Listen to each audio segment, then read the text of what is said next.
நீ வந்து காசு இல்லைன்னு சொல்லு, நான் விவகாரத்து கேஸ் முடிகிற வரைக்கும் நடிக்க மாட்டேன்னு சொல்லு. இப்படி சிம்பத்தி போட்டேன்னா நீ கோர்ட்டில் எடுத்துப்பாங்க.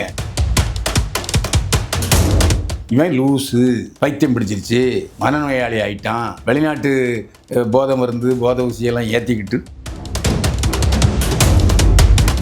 கெனிஷா வந்து அவருடைய முகமூடி கிழிந்து விட்டது. ஏன்னா அவர் ரவுடி பொம்பளை அப்படிங்கிறது கோர்ட் மூலமாகவே ஷார்ஜா கோர்ட்லேயே 2 கேஸ் வந்துருச்சு. கெனிஷாவுக்கு இப்போ ஆள் யாரும் இல்லை செலவு பண்ணுறது, அதனால் திரும்பியும் இங்கே வர முடியாது. ஸோ வேறு புதுசாக வரதும் கிடைக்கிற வரைக்கும் கெனிஷா அப்படியே வயிற்று பாட்டை கழிச்சிக்கிட்டு. பெண்கள் மீது மோகம்னு வந்துருச்சு வச்சுங்க, கண்ணை மறைச்சிரும், அறிவை இழந்துருவாங்க. அப்படி ஒரு மோகம். 4 சுவத்துக்குள்ளே நடக்க வேண்டிய சம்பவங்களை நீ எதுக்கு ரோட்டில் பேசுகிற? ஜவுளி கடை விளம்பரத்தில் எழுதியிருந்தார். ஜெயம் ரவியோடைய கேரக்டர் சரியில்லைன்னு விளம்பரத்தை எழுதிட்டாங்க.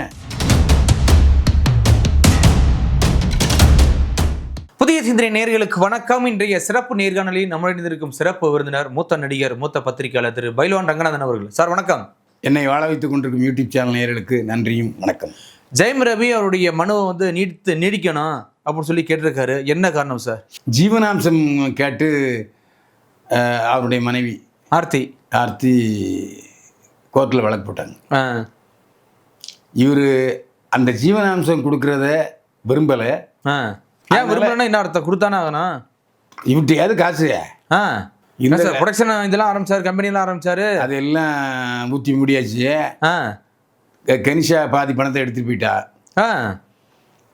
போயிட்டா. ஒரு ஐடியா என்ன சொன்னா, நீ வந்து காசு இல்லைன்னு சொல்லு, நான் விவகாரத்து கேஸ் முடிகிற வரைக்கும் நடிக்க மாட்டேன்னு சொல்லு. இப்படி சிம்பத்தி போட்டேன்னா நீ கோர்ட்டில் எடுத்துப்பாங்க.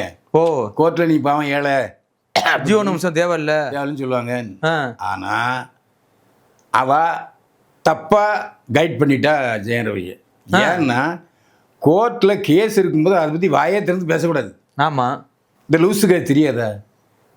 எத்தனை படத்தில் நடிச்சிருக்கான், இத்தனை வயசாச்சு.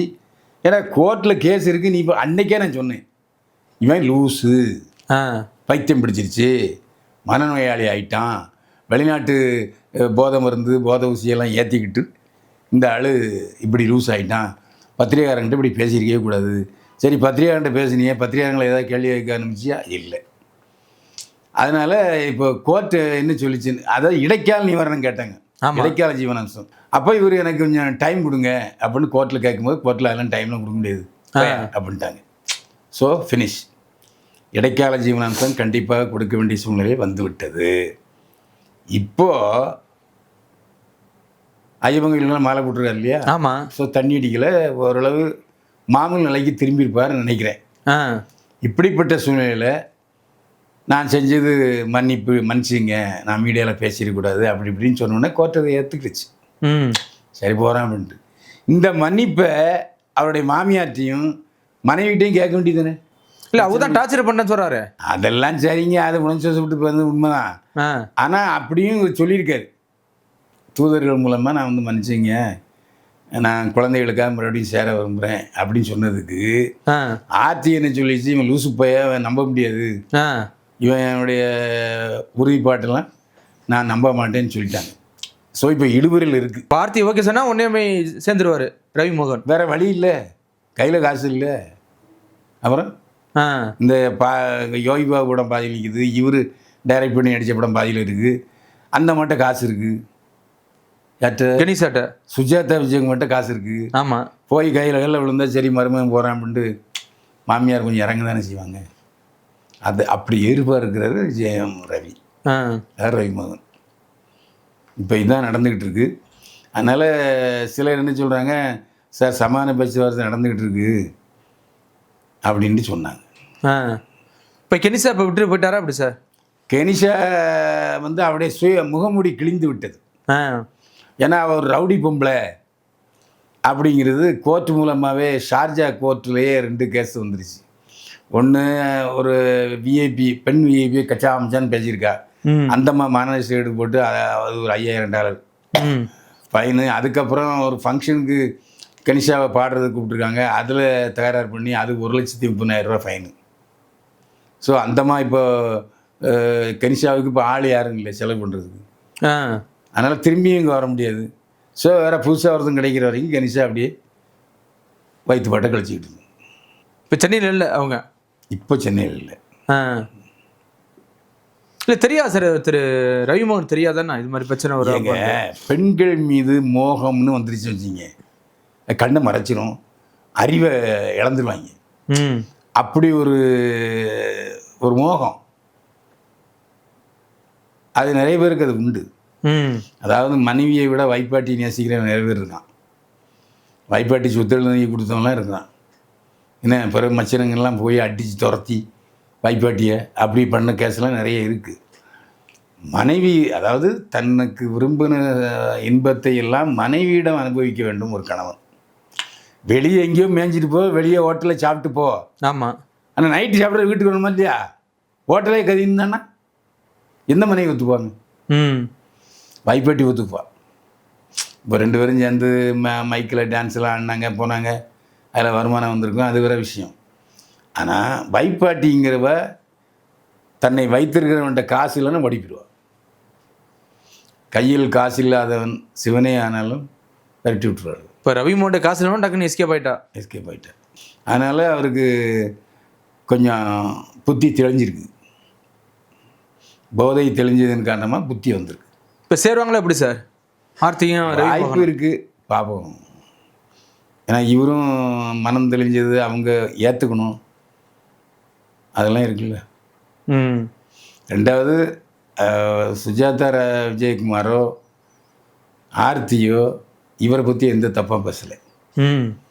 இவரும் கனிஷாவும் தான் மாமியாரை பற்றியும் பொண்டாட்டி பற்றியும் பேசுனது. ஸோ அதுக்கு ஒரு ரெமெடி வேணும்ல இல்லையா? ஒரு முறை தப்பு செஞ்சுனா அவன் திருந்திட்டானா அப்படிங்கிறது உறுதியாகணும்ல. அதனால் அதுக்காக வெயிட் பண்ணிட்டுருக்கேன். இல்லை அவர் ஆக்ரோஷம்லாம் பேசினார் சார், கனிஷா போயிட்டா நீங்கள் தான் எல்லாரும் போக வச்சது அப்படின்னு சொல்லி ரொம்ப ஆக்ரோஷமாக பேசினார். அதுதான் அந்த கோளாறு. அது அவருடைய அறிவு இல்லாத தன்மைக்கு மனநோயாளிங்கிறது தன்னை அடையாளம் காட்டிக்கிட்டதுக்கு அதான் பேட்டி. அதை நான் தெளிவாக அன்றைக்கே சொன்னேன், அந்த ஆள் லூசு பிடிச்சிட்டு அப்படின்னு சொன்னேன். அப்போ நிறைய பேர் என்கிட்ட கேட்டாங்க, என்ன சார் இப்படிலாம் பேசுறீங்கன்னு. வேணா பாரியா கண்டெம்ட் ஆஃப் கோர்ட் வரும் அப்படின்னு. அப்போது அவர் யார்ட்டையுமே ஆலோசனை கேட்கலையா? அவருக்கும் நிறைய வழக்கறிஞர்கள் தெரியும். கனிஷா பேச்சை கட்டுக்கிட்டு அப்படி ஒரு இன்டர்வியூ கொடுக்கலாமா, ப்ரெஸ் மீட் பண்ணலாமா? அப்படி தப்பு இல்லை, மைக்கு முன்னால் பேசலாமா? 4 சோத்துக்குள்ளே நடக்க வேண்டிய சம்பவங்களை நீ எதுக்கு ரோட்டில் பேசுகிற? கண்டிப்பாக சார். தான் அதாவது என்ன செய்கிறது, நேரம் கெட்ட நேரம் 7:30 சனி வந்துருச்சு வச்சுங்க, ஃபுல்லாக சிலர் ஆட்டி வைக்கும். கனிஷா மூலியமாக வருது. இப்போ ஓரளவு 7:30 சனி போயிட்ட மாதிரி தெரியுது. நிரந்தரமாக போனால் பிரச்சனை இல்லை.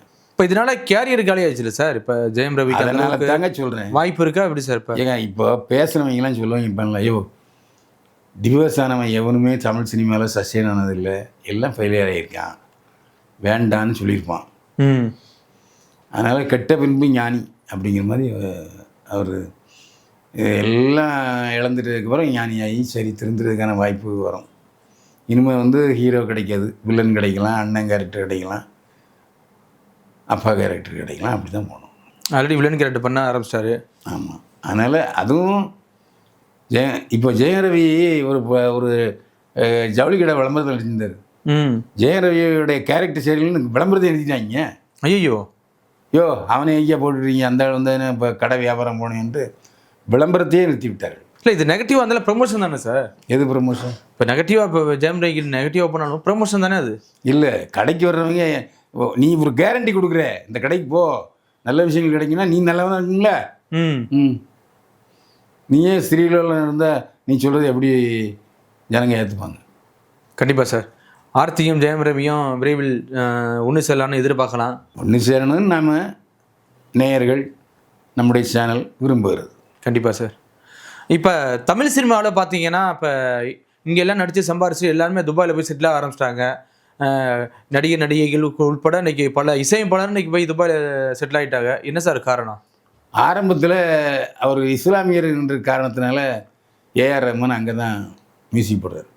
இப்போ தமிழ் படங்கள் பெரும்பாலும் ஒன்று கூட ஏஆர் ரஹ்மானுக்கு இருக்கா தெரியல, 1 2 இருக்கலாம். அப்படின்னா கூட அங்கே தான் வந்து அவர் மியூசிக் கம்போஸ் பண்ணுறாரு, மியூசிக் ரெக்கார்ட் பண்ணுறாரு. ஓ, முதல்ல தயாரிப்பாளர் இங்கேருந்து ஃப்ளைட்டை பிடிச்சா இங்கே போகணும். ஆமாம், அவர் இஸ்லாமியர், அங்கே ஓகே. 2வது போனது மாதவன் போனார், அங்கே ஃப்ளாட் வாங்கிட்டு அங்கேயே செட்டில் ஆகிட்டார். அடுத்து வந்து யுவன் சங்கர் ராஜா அங்கே ஏஆர் ரஹ்மான் அங்கே செட்டு போட்ட உடனே, அதாவது பின்ன அந்த ஸ்டூடியோ போட்ட உடனே, ரெக்கார்டிங் ஸ்டூடியோ போட்ட உடனே இவரும் போனார். இப்போ யுவன் சங்கர் ராஜா சென்னைக்கு வர்றதில்லை, ஃபேமிலியோடு அங்கே இருக்கார், செட்டில் ஆகிட்டார். அப்புறம் பார்த்தா நம்ம அல்டிமேட் ஸ்டார் அஜித், அது சமீபத்தில் என்ன சொன்னார்னா, 3 வருஷமாக நான் துபாயில் வாழ்ந்துட்டுருக்கேன், தனியாக தான் வாழ்ந்துக்கிட்டு இருக்கேன், பொண்டாட்டி பிள்ளைகள்லாம் சென்னையில் தான் இருக்காங்க அப்படின்னார். ஏன்னு கேட்டால், நான் வந்து சினிமாவை விட கார் ரேசரை நேசிக்கிறேன். ஆமாம், இப்போதைக்கு நான் அடுத்த படத்துக்கு கால்சி கொடுக்கல. ஸோ அது வரைக்கும் என்னுடைய ட்ராவல் கார் பயணத்தெலாம் இருக்கும். அந்த கார் பயணத்தில் நான் கலந்து கொள்வதுன்னு சொன்னால் துபாய் தான் எனக்கு வசதியாக இருக்குது, சென்னையில் எனக்கு அந்த ஃபெசிலிட்டி இல்லை. ஸோ நான் இங்கே இருக்கேன். அதேமாதிரி அம்மா செத்ததுக்கும் வந்து காரியத்தை முடிச்சுட்டு உடனே போயிட்டார். இங்கே வந்து குழந்தைகள் படிச்சுக்கிட்டு இருக்காங்க. அந்த படிப்பு முடிஞ்ச பிறகு மேல் படிப்புக்கும் இங்கே தான் படிக்க வைப்பார் நினைக்கிறேன். அதனால் அவர் தனியாக போய் இங்கே இருக்கிறார், அவ்வளோதான். அதான் குடும்பத்தை பிரிந்து இருக்கிறார் அல்டிமேட் ஸ்டார் அஜித். இப்போ லேட்டஸ்ட் தகவல் என்னன்னா, ஒரு 6 மாதத்துக்கு மேலே துபாயில் ஒரு அடுக்குமாடி குடியிருப்பு வாங்கினார் நம்முடைய சிவகார்த்திகேயன். இப்போது ஒரு வாரத்துக்கு முன்னாடி ஒரு பெரிய பங்களாவே வாங்கிட்டார், அங்கே குடும்பத்தையும் ஷிப் பண்ணிட்டார் சிவகார்த்திகேயன். ஓ, ஏன் சார் அப்படி? அதாவது என்னென்னா, சினிமா தமிழ்நாட்டில் குறிப்பாக இந்தியாவில் நீங்கள் வந்து சம்பாதிச்சிங்கன்னா, இது எந்த சம்பாத்தியம் அது சொல்லணும், கணக்கு காட்டணும். இந்த படத்தில் எனக்கு வருமானம் வருதுன்னு சொல்லணும். அங்கே அப்படி இல்லை, நீ என்ன வேணாலும் பேங்க்கில் வந்து போடு, நாங்கள் எந்த கேள்வியும் கேட்க மாட்டேன், அந்த இன்கம் டேக்ஸும் கிடையாது. அப்படின்னா எல்லோரும் அங்கே போகுதுன்னு சொல்லுவாங்க. அந்த ஒரு ரீசன் தான் போகிறாங்களா? அப்படி போகிறாங்க. மலையாளத்துலேயும் பல நடிகைகள் போயிட்டாங்க.